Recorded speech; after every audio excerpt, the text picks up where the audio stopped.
and welcome back to a brand new video. If you're new here, my name is Lauren, and in today's video, I'm going to be going through my 2021 beauty empties and telling you guys what I loved, what I didn't love, what I would repurchase, and what I would never buy again. And I have quite a big box here. So let's just jump in. So the first thing that I see are these Neutrogena Healthy Defense Daily Moisturizer with Sunscreen Broad Spectrum SPF 50. And I really loved these a lot. I think they were really great. They did smell like sunscreen, which if you don't like that smell, these are not for you. But the reason I stopped buying them was because Neutrogena is not cruelty-free, and I'm trying to only buy only like mostly cruelty-free products. And they don't really specify on like, it's mostly on makeup, it's not as much on skincare, but I figure if the makeups aren't cruelty-free, then the skincare definitely isn't cruelty-free. So I actually stopped buying these, but if that's not important to you, then you might like these. I really liked the, the SPF coverage. I liked that there was so much sunscreen, and I liked that, it was my moisturizer, my sunscreen in one. Like I said, if you don't like the sunscreen smell, this might not be for you, but I liked these, so those are the first ones right here. Next, I have a MAC Studio Face and Body Foundation, and I really loved this. I had been buying this foundation for a really long time, and then during the use of this one, it just like wasn't sitting right on my skin. I would put it on and it would kind of sink into all my pores, or wasn't like laying nicely on my skin. So I decided to stop buying it and try a new foundation. So I've been using the Milani, oh my gosh, I cannot remember what it's called, Screen Queens? I think that's what it's called. I've been using that foundation and I really, really love it. But I was using this and then it just stopped working for me. I know they came out with a new version of this recently, so I don't know how similar or different it is from this one, but it did work for me and then it kind of stopped, so I don't know if it was like bad or the texture of my skin changed. So I wouldn't repurchase this, but maybe it might work for you. I just assume a lot of stuff doesn't work for me because I have large pores and dry skin, so maybe it will if you have like nice juicy skin and you have smaller pores. This might work for you, but it was a no for me. Next, I have 2 containers of the Day Dissolve Cleansing Balm, and this is really great. Oh, this is by the brand Versed. And so this is cruelty-free, but the reason I stopped buying it is because I would like scoop out so much. I have no portion control when it comes to makeup removers. I just like glob it on and I know it's more than I need, but I just don't want to feel any gross makeup on my face after I'm trying to like take it off. So I got rid of these because I was just using too much. I was going through these tubs, and these are expensive products. I feel like these are like in the $20 range, and so I just felt like I wasn't getting the product for the money. So I decided to stop using these. I ended up getting I think I got the micellar water to try that, and that's been okay. I just bought another cleansing balm from Milani to try that, to see if maybe that I need less to get my makeup off. So I'll let you know how that goes after I finish my micellar water. But these, they didn't take off my makeup as well. I needed a lot of product to remove my makeup with these products. Next we have the First Aid Beauty Ultra Repair Cream, and this I just used it like a night moisturizer. And yeah, it was fine. I felt like it was hydrating at night. I really like this. I think it's hydrating. It was nice for the evening. I think you could probably even use it during the day. I just need like super, heavy moisturizer. So I didn't actually repurchase this. I ended up repurchasing my Weleda Skin Food. And so I've been using that. I didn't love this enough to like re-buy it because again, this is on the more expensive end. I think this baby one was like $12 or something. So if I want to spend, above $10, I want it to be like super, super, super moisturizing, and that's what the Weleda Skin Food does. It's a really thick, really hydrating moisturizer, and so I feel like it's worth the money as opposed to this that I feel like it was like just your average moisturizer. Next, we have the Tarteist Pro To Go. So I didn't finish this one, but I did hit pan on at least one shadow there. And I really loved this. I don't know if they even make this anymore. I got rid of mine because it's really old. but I really did love it. I used a lot of these shades multiple times. The only one I didn't really use that much was the Dominate. I know it's so dirty, I'm so sorry. I didn't really use this one that much, but all these other ones are like super easy neutral shadows. So if you want like a 6-pan palette, this one's pretty nice. I just feel like I didn't want to rebuy it. I wanted to try new things. That eyeshadow is so dirty. Can you guys see my hands? Oh, there's brown eyeshadow all over my hands. Ugh. Cool. Love that.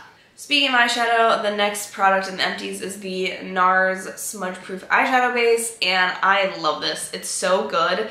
I used this until I couldn't use it anymore. Like, it was old and it was just to the bottom. Like, I used the crud out of this, and this is the, I think this is like the clear one. I know they have like tinted ones. I don't know what the actual color is, but it's just the one in the white tube.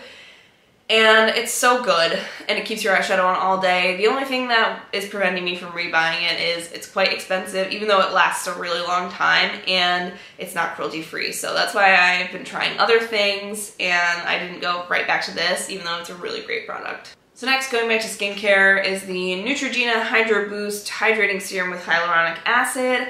And I repurchased this a few times, and then when I started kind of moving towards cruelty-free, I realized I probably shouldn't be buying this anymore. Again, I don't think Neutrogena is cruelty-free, but I think this product itself is really nice. It is a really nice cleanser. Unlike other cleansers, when I wash my face with this, I don't feel like my skin is dry and like very tight afterwards. It definitely feels like it's keeping that moisture in, and that's one of the reasons I kept going back to this. Because a lot of moisturizers, I have such dry skin afterwards, it just feels like tight and super dry. So this didn't feel like it was taking the moisture out of my face. Alright, you guys ready for a couple throwbacks? So first is a Miss Mary Luminizer. Oh man. If you guys remember the beauty community a couple years ago. So this is a highlighter, and it was all the rage. There she is, I even hit pan on it. But it's just so old. It's so old. I realized during like this year that I had so many beauty products that were just super, super old, so I thought this is not doing nice things for my skin. So I don't even know if they make this anymore. I don't even think the Balm is a thing anymore. Comment down below if the Balm exists, if it's still in like a company and it's still making this. I'm so curious, but yeah. So, I mean, it was great for what it did. It was a super like metallic highlighter, and that's not really the trend anymore. So what I was using for was like the inner corner like highlight. I was using that for this and that sort of thing, but I gotta know. I'm gonna look it up after I make this video whether or not the Balm still exists, but also let me know in the comments. Alright, another throwback. So do you guys remember Nyx Taupe? So this was like a super cool toned product that people were using for contour. And I bought it, and again, this is like so many years old, and it's the date on the back is 6 months. Like, it's so old, but I finally just got rid of it this year. I haven't used it for a really long time.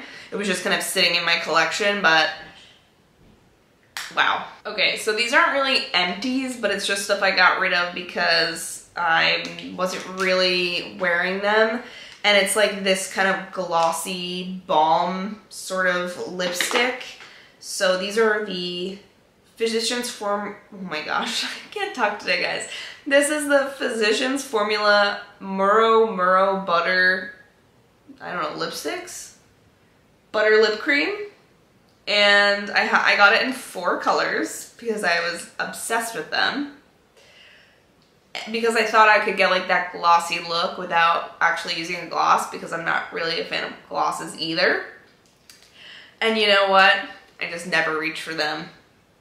I just never reach for them. I want either like a full like lip or like a balm, like a straight up clear balm. Like I never am reaching for like a little bit of color. So that's why I got rid of these. There's nothing actually wrong with them. They weren't for me. Same with these Neutrogena Moisture Smooth Color Sticks. They were just not for me. I'm more of just like a full color kind of girl. So something that's just like a light hint of color isn't really up my alley. So these I got rid of because the colors didn't work for me. The first one was pretty old. So this is the Bite Beauty Amuse Bouche lipstick in Sweet Cream. And they discontinued these, so that's how old that is. And then this is the Maybelline, I don't know what formula this is. It's just a Color Sensational, Maybelline Color Sensational Spice for Me in 370.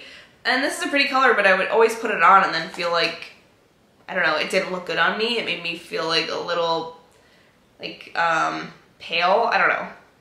I put it on and it didn't look like me. So I just would never reach for it. So I just decided to get rid of it. And then these are two more lipsticks that are just old.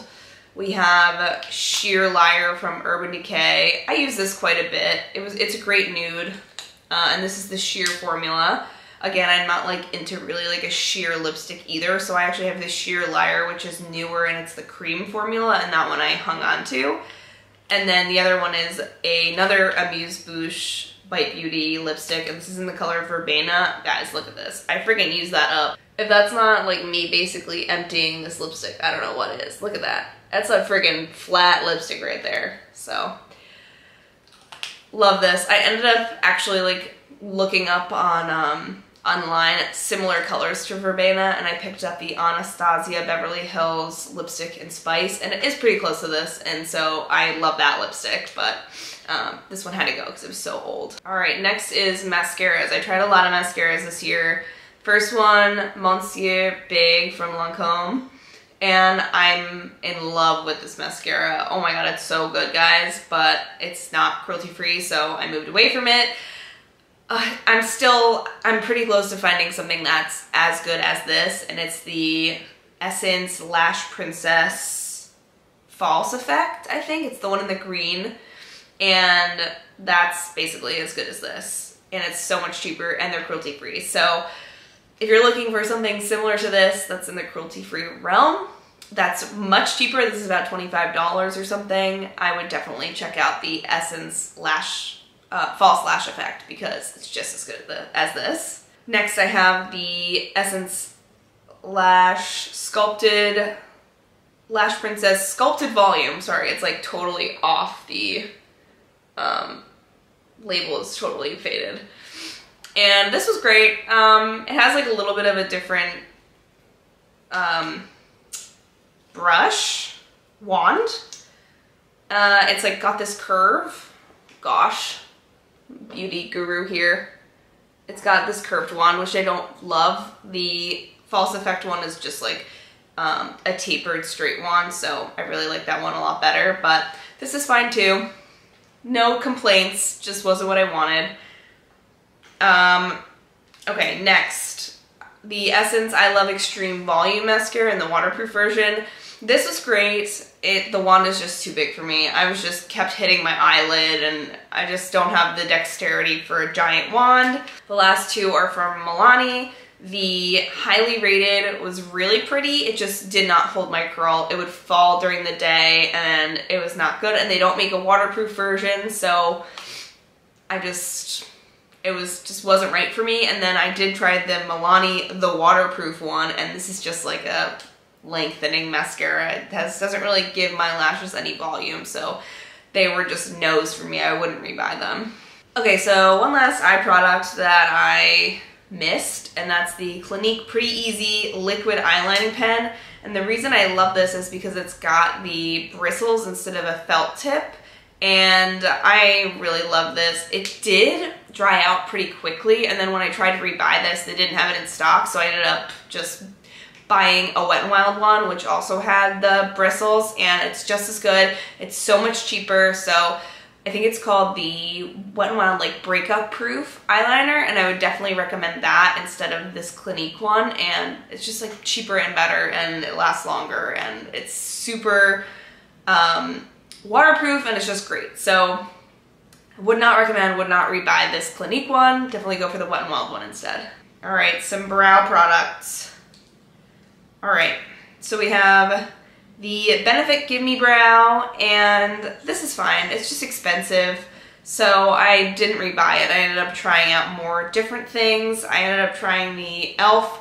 Brow Wow brow gel, and I actually prefer the color and texture of this, and so I've actually rebought the e.l.f. one and not buying the Benefit one anymore. It's so much more expensive. So that's my take on brow gels. e.l.f. is just as good as the Benefit, and it's so much cheaper. Next is the NYX Micro Brow Pencil, and I like this. I haven't rebought it yet because I've been trying all kinds of different brow products. Like today on my brows, I have the NYX Lift and Snatch, brow pen, which I like, and so if I ever wanted to go back to the pencil, I definitely like this one, and this is in the color Ash Brown. So I like the color, options from NYX, and so I would definitely rebuy this again. I'm just trying new things. Next, we have some face products. We're in the home stretch, guys. So we have the Bobbi Brown Creamy Concealer and Sheer Finish Pressed Powder. So that is that. I used up the whole powder, and then I still had some concealer left. The concealer was okay. It was definitely high coverage. It was just really thick under my eyes, and then the powder just wasn't it. I used it all up because this was quite an expensive product. I think this is like $30, but it just wasn't for me. I just didn't like how thick it was under the eyes. It felt very heavy, and so I would not repurchase this. Another under eye product that I totally got upsold for. I was in like some beauty store, I don't know where it was, but they were like, oh, this is great for your under eyes, and I was like, all right, let me try it. So this is the Smashbox Photo Finish Hydrating Under Eye Primer. I don't know, it didn't really do anything. I feel nothing of this product. I definitely wouldn't rebuy it. I used it up because I paid for it, but it was nothing special for sure. Another Smashbox product. This is the Smashbox Photo Finish Primerizer, and this I have rebought. It's quite expensive, so I'm about to finish my latest rebuy of it, and I don't think I'm gonna rebuy it again because I just don't think, I have so many steps to moisturizing my skin. Like before, I wasn't even moisturizing my skin before I did my makeup. I was just using this. So I think now that I'm actually adding in a moisturizing step to my makeup routine, I don't need this like $40 primerizer thing anymore. I don't feel like it does so much to like keep my makeup in place, so I don't think it's worth the money and worth the rebuy. Next, I have two powders. I have the Too Faced chocolate bronzer, and I've had this so long, look, the label's totally faded on the back, and it's old packaging. So I just rebought this because I figured, why not? I liked it. And now I'm not like a fan. I've heard like some things about Too Faced, so I definitely wouldn't rebuy it again. There's so many bronzers out there too. I don't feel like there's anything so special about this one, but I did hit pan on it, so. And it's super, super old. So I used it until I could no longer use it anymore, which is a proud moment for me. And then the other powder product is the IT Cosmetics Bye Bye Pores Pressed. Again, I hit pan on it. I like used that until I couldn't use it anymore, and I rebought it. But I don't think I'm gonna rebuy it again after I finish the one that I have, because after like watching a lot of videos and doing a lot of research, I realized there's a lot of products that have like a less drying finish. Like this powder really makes my skin feel like dry and kind of accentuates my lines underneath my eyes. So I think that going forward, I'm gonna try something like the Kosas powder, or there's like a graph powder, like something else that's just like lighter and less drying than this is. But it's okay. I'm just using a lighter hand and just being a lot more, careful about how much I use of it, just so it's not like super cakey on the skin. Finally, the last empty from 2021, and that is the Olive & June Super Glossy Top Coat. This is my favorite top coat. I have repurchased this 2-3 times. I'm totally in love with this top coat. It makes my nail polish last a whole lot longer and just gives them like a beautiful shine at the end, and I'm obsessed with it. I would definitely recommend this product. I will be rebuying this until they stop making it, and I don't think they're doing that anytime soon, so definitely check this out. You can buy Olive & June on their website as well as at Target, so definitely check them out there. Alright guys, that is all the empties from 2021. I hope you guys enjoyed this video. If you did, make sure to give it a thumbs up so I know to make more videos like this. And if you don't want to miss anything from me, make sure to subscribe. I put out new videos every Sunday, and I'll see you guys in the next one. Bye!